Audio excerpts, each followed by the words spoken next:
Oke, selamat pagi. Selamat berolahraga pagi. Kemarin aku membaca sebuah tweet dari seorang streamer yang sedang naik daun, yang penuh dengan kontroversi, yang kemarin diundang di salah satu podcastnya podcastnya Ferry Irwandi, yang kemarin sempat kontroversi lah. Jadi streamernya ini dia mengatakan bahwa ada seseorang yang nge-tweet bahwa dia itu hidupnya terbantu dengan journaling. Nah, kemudian si streamer ini dia meng-quote tweet ini dengan mengatakan dengan kalimat kalau journaling itu adalah sebuah nerd activity. Itu hanya sebuah aktivitas culun lah, kurang lebih seperti itu. Nerd itu kan culun bagi pemahaman sebagian besar orang ya. Seharusnya orang Indonesia atau warga Indonesia itu nge-gym, terus bersosial, cari cewek, terus live gitu. Nah, si postingan ini, retweetan ini penuh dengan kontroversi. Ya akhirnya banyak sekali orang-orang yang dia itu terbantu dengan journaling, atau misalnya dia itu memang jurnal dari dulu, itu memprotes. Aku sendiri pribadi ketika membaca tweet tersebut, ya aku tahu lah kalau misalnya ini adalah sebuah tweet yang istilahnya sekarang ngetrennya rage bait ya, atau memang sengaja memancing kemarahan. Nah, salah satu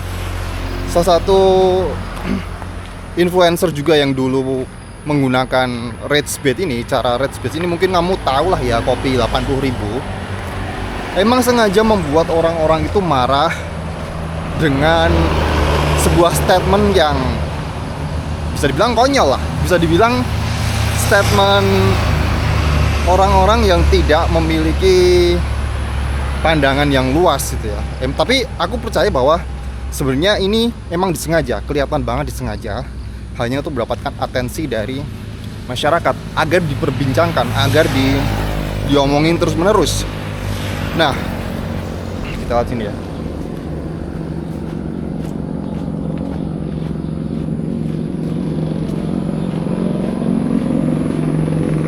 Nah, kita lewat rumah orang.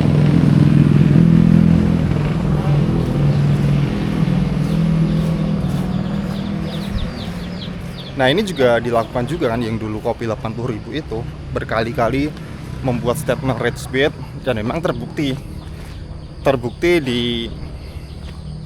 dibicarakan oleh banyak orang.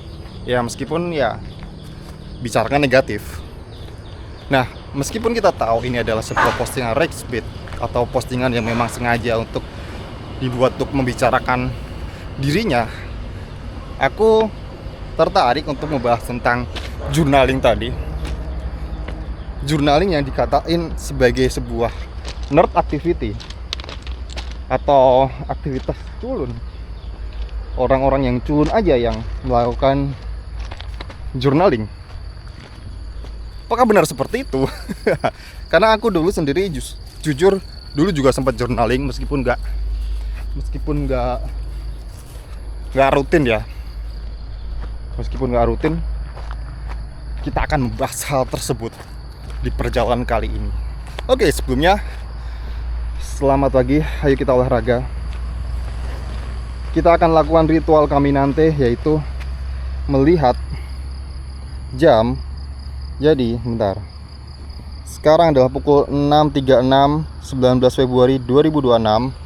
Ini adalah hari pertama berpuasa bagi yang ikut pemerintah ya. Kalau Muhammadiyah kayaknya udah kemarin.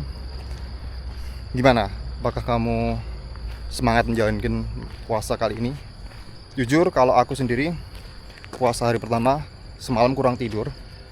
Sampai sahur pun aku sekarang belum tidur lagi. But ya, kita gas, tetap jalan pagi, santai saja, nggak usah. Kita lihat Dogi terlebih dahulu ya. Ada Dogi, hai Dogi. Apa kamu berteman denganku sekarang? Dogi.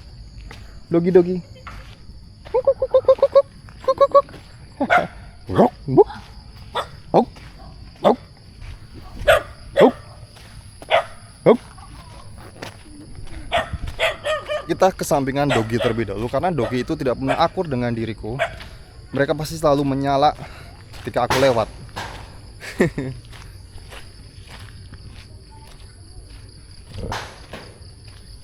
Oke, ini adalah hari pertama puasa.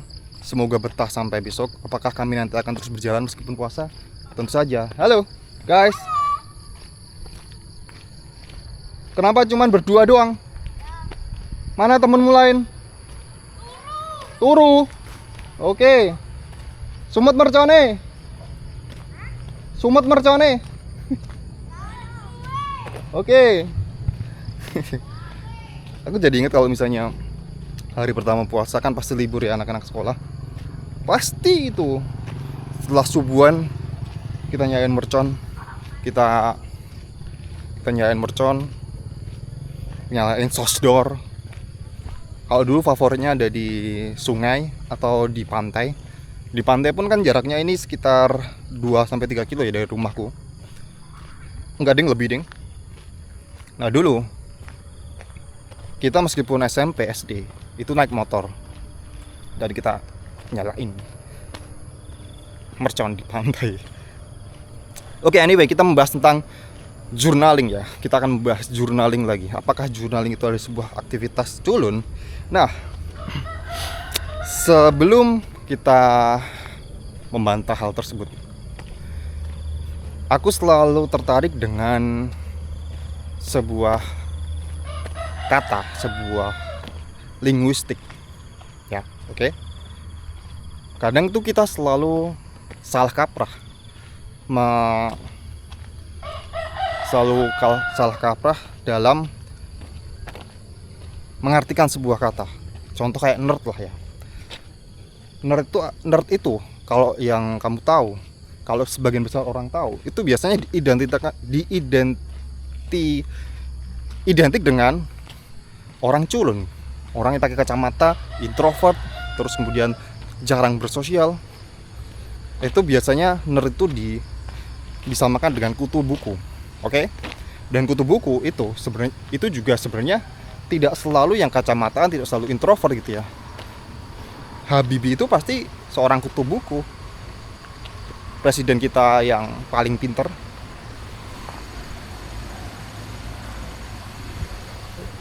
Dia pasti seorang kutu buku, tapi tidak ada penyematan nerd pada dirinya. Nah, kita bedah secara linguistik ya, kita bedah secara bahasa aja. Kata nerd yang sering disalah artikan sebagai kutu buku. Jadi kemarin aku udah mencari ya, aku karena nggak hafal dengan artinya secara spesifik daripada salah, aku mencari arti kata nerd di kamus Oxford. Oke. Kamus Oxford. Aku akan bacakan aja daripada salah. Ini dari Oxford Dictionary ya. Jadi bisa aku pastikan cukup akurat lah. Jadi nerd itu adalah a person who is extremely enthusiastic and knowledgeable about a particular subject, especially one of specialist or niche interest. Kalau kita artikan dalam bahasa Indonesia, nerd adalah sebutan bagi seorang yang memiliki kecerdasan tinggi, sangat intelektual, dan terobsesi secara mendalam pada topik teknis, akademis, atau minat khusus seperti sains, teknologi, atau fiksi ilmiah. Nah, itu kita ambil pengertian dari Oxford. Lantas, apakah menjadi nerd itu serendah itu seperti yang dibayangkan orang, seperti yang mungkin dipikir oleh orang seperti kutu buku, jarang bersosial, introvert? Ya memang ya, kadang orang yang nerd dalam suatu topik itu biasanya memang dia kehidupannya ngulik itu terus sampai waktunya untuk bersosial itu kurang gitu loh. Nah, sedangkan kita tuh juga butuh bersosial, dan sosial, bagaimana kita bersosial itu juga sebuah skill juga kan. Jadi Kalau kita nggak punya waktu untuk bersosial, ya kita bagaimana meningkatkan skill sosial. Jadi kayak apa ya, kayak sum game itu loh, zero sum game. Jadi kalau misalnya kemampuan atau skill topik yang kita kuasai itu kita ulik terus menerus, terutama biasanya skill teknis ya, itu waktu yang kita dedikasikan itu pasti juga tinggi, sehingga waktu untuk bersosial otomatis akan nurun. Tapi bukan berarti juga kita itu jadi nerd nggak bersosial. No, banyak juga kok orang yang nerd tapi masih sosial. Nah, kalau kamu udah tahu tentang arti nerd tadi, mungkin kita bisa berbicara tentang seseorang yang sebenarnya dia itu adalah konteksnya profesor dalam suatu bidang. Aku pernah nonton videonya, ini di dunia musik ya, dunia metal gitu, Ricky Siahaan, almarhum Ricky Siahaan, itu lagi ngobrol sama Iga Masardi kalau nggak salah ya pokoknya. Mereka membicarakan soal sound gitar dan mereka sangat antusias sekali. Dan si Ricky Siahaan, ya kamu tau lah band Seringai. Si Ricky Siahaan bilang sama orang-orang di sekitar, bilang gini, maaf ya, ini obrolan nerd gitu. Nah dari situ kan kita tahu bahwa nerd itu adalah seorang yang terobsesi pada suatu bidang gitu ya. Ada juga kayak pernah nonton audio engineeringnya si Bargel Kill, Mas Ramdan, basisnya Bargel Kill. Dia juga sangat nerd dalam urusan produksi musik, kan dia kan audio engineer kan. Dia ngulik softwarenya seperti apa, pakai software Pro Tools. Ini pembicaraan tentang audio ya, yang mungkin kalau kamu nggak ngulik juga kamu nggak ngerti gitu loh. Yuk. Nah, jadi sebenarnya konteks nerd itu tidak sesempit itu. Orang itu bisa gaul, bisa keluar mencari sosial, mencari kehidupan bersosial, tapi bisa jadi nerd juga. Dan banyak kayak gitu. Nah, contoh lah kayak tadi 2 orang tadi yang di bidang musik metal, mereka kurang sosial apa gitu, apalagi di scene, tapi mereka bisa jadi nerd juga. Jadi kayak pertama yang kita harus tahu bahwa menjadi nerd itu bukan sesuatu yang dicap negatif gitu ya. Nah, selanjutnya kita akan membahas tentang yang journaling tadi ya. Journaling tadi yang dikatakan sebagai aktivitas nerd. Wow, aktivitas nerd.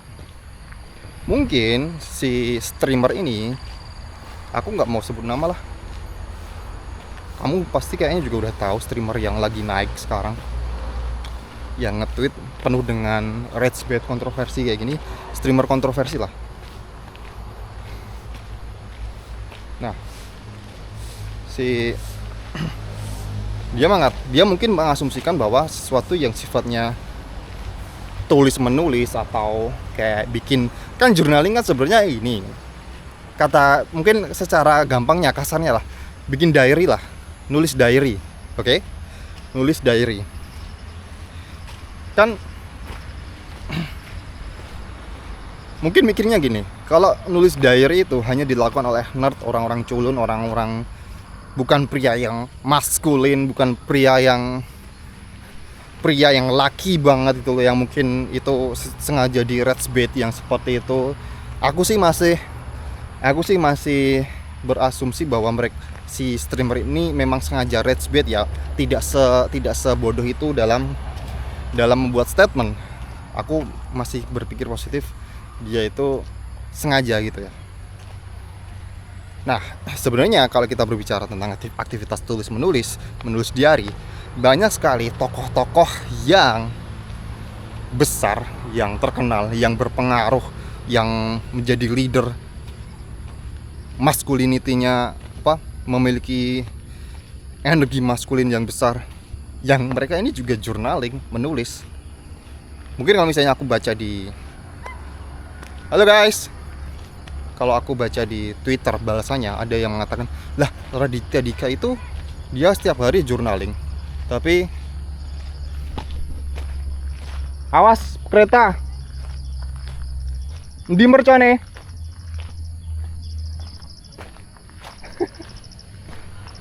Oh, ada. Raditya Dika contohnya dia rajin journaling. Dan dia jadi penulis terkenal kan, sutradara terkenal juga. Dan ya siapa sih yang nggak tahu Raditya Dika? Nah mungkin itu salah satu contoh orang yang terkenal yang berpengaruh. Tapi memang si Raditya Dika sendiri juga mengakui bahwa dia adalah seorang nerd. Bocil. Dia mengakui dirinya adalah seorang nerd. Itu contoh salah satunya Raditya Dika. Siapa lagi ya yang suka nulis diary itu? Kalau Indonesia aku kurang begitu tahu ya, tapi banyak tokoh luar yang menulis jurnal. Salah satunya yang terkenal adalah, kita ambil aja tokoh yang paling besar, yang paling berpengaruh, Benjamin Franklin, bapak pembangunan Amerika. Siapa yang nggak tahu Benjamin Franklin? Dia setiap hari journaling, menulis catatan. Dia menuliskan apa yang dia rasakan hari itu, apa yang dia, apa ya istilahnya, dia itu kayak penemu juga sih, kayak inventor juga. Ya pokoknya hal-hal yang terjadi pada hari itu dia tulis juga. Benjamin Franklin. Kemudian ada lagi yang terkenal, yang sangat terkenal, Leonardo da Vinci, seorang polimath. Dia adalah seorang yang menguasai banyak bidang, seniman, ilmuwan, apalagi ya, seniman, ilmuwan, terus kemudian penulis juga. Dia menulis setiap hari apa yang dia temukan, apa yang dia rasakan, dan bahkan catatan jurnalnya itu dikumpulkan. Dan aku ingat Bill Gates tuh pernah beli catatan Leonardo da Vinci. Jadi Leonardo da Vinci itu kalau nggak salah ya hidup di abad 14 atau 15, 1500-an lah, atau kalau sekarang mungkin 500 tahun yang lalu. Dan catatannya itu masih ada, catatan jurnalingnya. Itu dibeli Bill Gates seharga 500 miliar. Bayangin 500 miliar. Seberharga itu sebuah catatan jurnal dari seorang pria. Nah kalau kita berbicara dua orang itu kurang keren apa gitu loh. Maksudnya kalau kita sebutin lagi siapa yang orang yang menulis jurnal, menulis diary, masih banyak gitu ya. Oh ya, satu lagi yang mungkin yang terkenal, aku akan mengatakan bahwa ini mungkin akan menjadi sebuah contoh yang sangat unik. Seorang yang terlihat maskulin, terlihat dari simbol kejantanan pria, tapi beliau juga melakukan journaling, yaitu adalah Bruce Lee. Seorang aktor, seorang martial artist. Terus apa lagi? Filsuf. Orang mungkin gak kenal Bruce Lee itu dari filmnya, tapi dari quote-quote-nya, dari kutipan-kutipannya, dari apa yang dia katakan. Mungkin orang yang kalau dia kayaknya Jet Kune Do ya kalau nggak salah bela dirinya, atau Wing Chun ya pokoknya itulah, pokoknya bela diri lah. Banyak orang yang melakukan Wing Chun atau Jet Kune Do itu, tapi nggak seterkenal Bruce Lee. Karena memang Bruce Lee itu dia tuh antara fisik dan secara psikisnya itu imbang gitu dua-duanya. Secara fisiknya dia cerdas, dalam tanda kutip fisik cerdas, karena dia berhasil mencapai kondisi fisik yang paling prima bagi dia. Dan dia juga memiliki sebuah pemahaman, pendalaman sebuah otak yang juga memiliki kemampuan berpikir yang mendalam itu. Makanya seorang Bruce Lee itu setiap hari membawa notebook atau buku catatan kecil, dan dia menulis sehari 2-3 kali. Seorang Bruce Lee loh. Kalau tadi yang dikatakan si streamer tadi bawah, nggak usah journaling lah, kamu nge-gym aja, bersosial, dapat sunlight, dapat ini apa, sinar matahari, kemudian live gitu, live di YouTube. Kamu lihat Bruce Lee, kamu lihat fisiknya dia seperti apa, fisiknya yang sangat kuat, di atas rata-rata manusia di bumi, tapi dia juga masih journaling. Dia menuliskan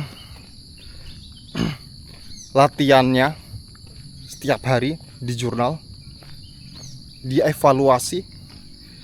Dan ada juga aku pernah baca, dia itu pernah journaling gini lah. Dulu di era Bruce Lee itu, kalau nggak salah tahun 6, kan Bruce Lee lahir 1940 ya, correct me if I'm wrong. Di tahun 1968 waktu itu orang Amerika itu masih sangat mendewakan artis berkulit putih. Jadi kayak misal pria berwajah oriental seperti Bruce Lee dari Asia gitu tidak pernah mendapatkan peran utama. Dan orang-orang zaman dulu itu tuh menganggap bahwa orang seperti Bruce Lee itu hanya dijadikan sebagai tontonan dan hiburan karena memiliki skill kungfu, skill bela diri yang oke, tapi bukan menjadi peran utama. Oke. Dan Bruce Lee pada tahun 1968 ketika dia usia 28 tahun, dia menuliskan sebuah jurnal bahwa pada tahun berapa gitu, 970-an atau berapa, dia akan menjadi aktor oriental pertama yang menjadi peran utama dalam sebuah film dan akan mendapatkan kesuksesan, terus famous, terkenal, dan akan mendapatkan bayaran $100.000 atau berapa gitu, pokoknya sukses banget. Dia menuliskan itu jurnal afirmasinya, journal of affirmationnya Bruce Lee. Seorang Bruce Lee menuliskan hal tersebut. Kamu bisa cek di Google. Dan apa yang terjadi? Bruce Lee benar-benar menjadi orang yang dia tuliskan dalam notebooknya, dalam buku catatan kecilnya.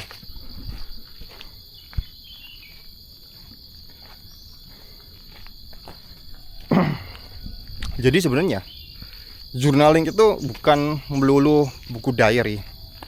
Kadang afirmasi. Terus kayak Bruce Lee juga sadar bahwa dia memiliki dua energi yang berbeda dalam tubuhnya, energi positif dan negatif. Dia menuliskan setiap hari, kalau dia merasa kesel hari itu dia tuliskan. Banyak manfaatnya, karena dengan begitu itu salah satu cara tercepat untuk mengenali diri kita. Karena journaling itu juga membantu kita mengingat sebuah peristiwa dalam suatu hari. Dengan begitu kita bisa memproyeksikan bagaimana kita ke depannya gitu loh.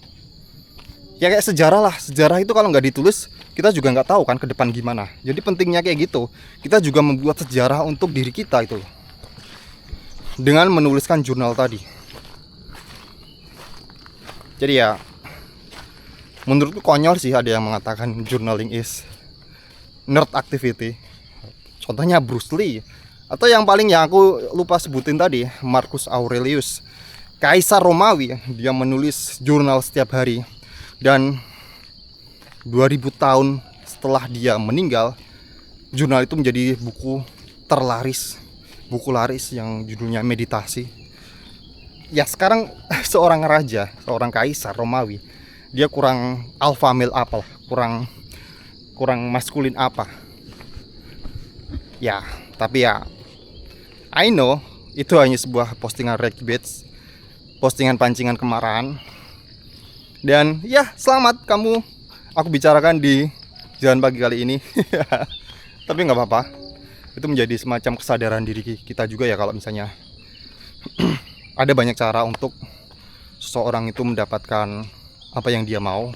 Salah satunya dengan cara-cara seperti itu. Tapi kembali lagi, itu nggak ada benar dan salah. Itu kembali lagi pada kompas moral kita. Apakah kita akan mengambil jalan seperti itu, tapi tentu saja dengan penuh resiko. Oke? Karena depan jalan sudah becek, kita sudahi perjalanan kita kali ini. Wow, becek sekali nih. Terima kasih dan kita berjumpa lagi di jalan pagi besok. Thank you.